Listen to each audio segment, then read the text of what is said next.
जिंदगी का सफर। मेरा नाम हरीश है। एक कहानी मेरे जीवन से आधारित है। जीवन के 20 साल हवा की तरह उड़ गए। फिर शुरू हुई नौकरी की खोज। ये नहीं वो, दूर नहीं पास। ऐसा करते करते 2-3 नौकरियां छोड़ने के बाद एक में फिक्स हुआ। थोड़ी स्थिरता की शुरुआत हुई। फिर हाथ आया पहली तनख्वाह का पहला चेक। वह बैंक में जमा हुआ और शुरू हुआ अकाउंट में जमा होने वाले शून्यों का अंतिम खेल। 2 से 3 वर्ष और निकल गए। बैंक में थोड़े और शून्य बढ़ गए। उम्र 27 हो गई और फिर विवाह हो गया। जीवन की राम कहानी अब शुरू हो गई। शुरू के 2-4 साल नर्म, गुलाबी, रसीले, सपनीले गुजरे। हाथों में हाथ डालकर घूमना फिरना, रंग बिरंगे सपने। पर ये दिन जल्दी ही उड़ गए और फिर बच्चे के आने की आहट हुई।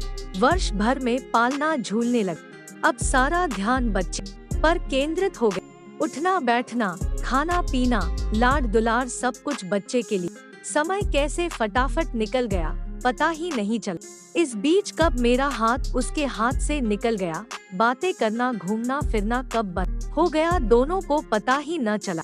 बच्चा बड़ा होता गया, वो बच्चे में व्यस्त हो गई। मैं अपने काम में, घर और गाड़ी की किस्त, बच्चे की जिम्मेदारी, शिक्षा और भविष्य की सुविधा और साथ ही बैंक में शून्य बढ़ाने की चिंता। उसने भी अपने आप काम में पूरी तरह झोंक दिया और मैंने भी। इतने में मैं 37 का हो गया। घर, गाड़ी, बैंक में शून्य, परिवार सब है, फिर भी कुछ कमी है। पर वो है क्या समझ नहीं आया। उसकी चिड़ बढ़ती गई। मैं उदासीन होने लगा। इस बीच दिन बीतते गए, समय गुजरता गया, बच्चा बड़ा होता गया, उसका खुद का संसार तैयार होता गया। तब तक दोनों ही 40-42 के हो गए। एकांत क्षण में मुझे वो गुजरे दिन याद आए और मौका देखकर उससे कहा, अरे जरा यहाँ आओ, पास बैठो, चलो हाथ में हाथ डालकर कहीं घूम के आते हैं। उसने अजीब नजरों से मुझे देखा और कहा कि तुम्हें कुछ भी सूझता है? यहाँ ढेर सारा काम पड़ा है, तुम्हें बातों की सूझ रही है। कमर में पल्लू खोस वो निकल गई। तो फिर आया 45वां साल। आँखों पर चश्मा लग गया, बाल काला रंग छोड़ने लगे, दिमाग में कुछ उलझने शुरू हो गई। बेटा उधर कॉलेज में था, इधर बैंक में शून्य बढ़ रहे थे। देखते ही देखते उसका कॉलेज खत्म हो गया। वह अपने पैरों पे खड़ा हो गया। उसके पंख फूटे और उड़ गया परदेश। उसके बालों का काला रंग भी उड़ने लगा। कभी कभी दिमाग साथ छोड़ने लगा। उसे चश्मा भी लग गया। मैं खुद बूढ़ा हो गया, वो भी उम्रदराज लगने लगी। दोनों 55 से 60 की ओर बढ़ने लगे। बैंक के शून्यों की कोई खबर नहीं। बाहर आने जाने के कार्यक्रम बंद होने लगे। अब तो गोली दवाइयों के दिन और समय निश्चित होने लगे। बच्चे बड़े होंगे तब हम साथ रहेंगे, सोच कर लिया गया घर अब बोझ लगने लगा। बच्चे कब वापस आएंगे, यही सोचते सोचते बाकी के दिन गुजरने लगे।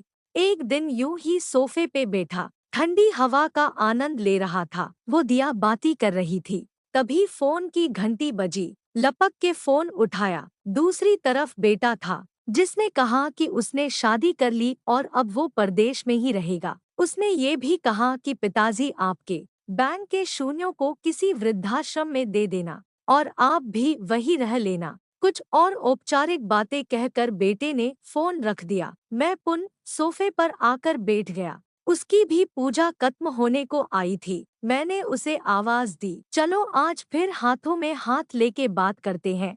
वो तुरंत बोली, अभी आई। मुझे विश्वास नहीं हुआ। चेहरा खुशी से चमक उठा, आंखें भर आई, आंखों से आंसू गिरने लगे और गाल भीग गए। अचानक आंखों की चमक फीकी पड़ गई और मैं बेजान सा हो गया, हमेशा के लिए। उसने शेष पूजा की और मेरे पास आके बैठ गई। बोलो क्या बोल रहे थे?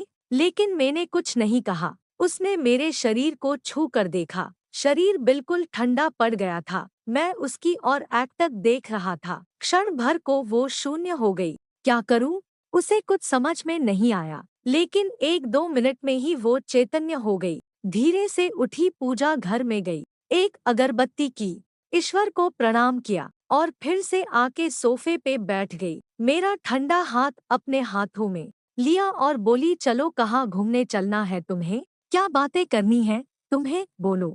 ऐसा कहते हुए उसकी आंखें भर आई। वो एकटक मुझे देखती रही। आंखों से अश्रु धारा बह निकली। मेरा सर उसके कंधों पर गिर गया। ठंडी हवा का झोंका अब भी चल रहा था। क्या यही जिंदगी है? सब अपना नसीब साथ लेके आते हैं, इसलिए कुछ समय अपने लिए भी निकालो। जीवन अपना है तो जीने के तरीके भी अपने रखो। शुरुआत आज से करो, क्योंकि कल कभी नहीं आएगा। आशा करती हूँ कि एक छोटी सी कहानी आपको पसंद आई होगी। कहानी पसंद आई हो तो लाइक, सब्सक्राइब और शेयर करें, और एक कहानी आपको कैसी लगी कमेंट करके बताएं।